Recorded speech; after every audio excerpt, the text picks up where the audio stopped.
Okay. Okay, so good morning, sorry, let me try again. Okay, good afternoon, my name is Panchasutam Yapin and my nickname is Tonmai. And today I'm gonna be presenting about what I learned from the game. So first of all, I learned that no one can choose what to born with. Like for example, our social status, sometimes we born in a poor family, but sometimes we are lucky and born in a rich family.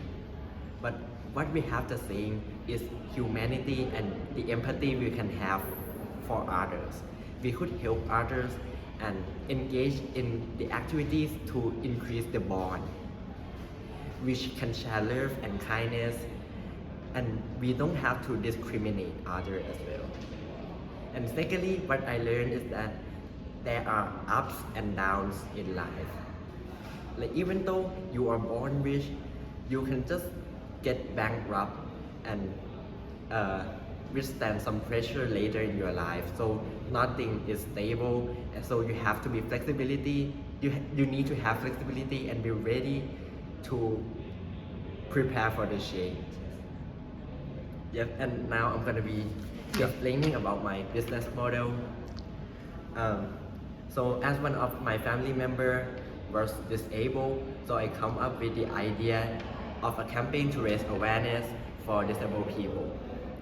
So the platform for this idea will be TikTok, Instagram, and YouTube in order to publish a video that I interview them, sharing their viewpoint and messages they want other people to know and to learn about them as well. And the main goal of this project is to decrease discrimination and to increase acceptance of disabled people. Yeah, and I also plan to recycle some unused material and send it to disabled people to create some handmade product and sell it at some shopping mall or some free area. And all of the profit I gain will be donated to the foundation. Thank you very much. And what's your value proposition? There are 4 value propositions. The first one is content, is to create quality content to every viewers.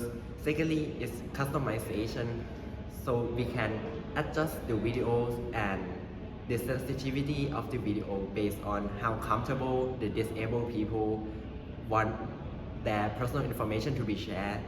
Thirdly is consistency, because if we are consistent with the project, there will be a positive development.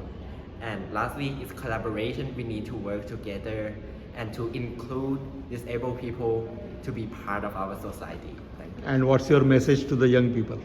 My messages to the young people is that everyone are considered human, so treat them all equally. Great. Thank you. Thank you.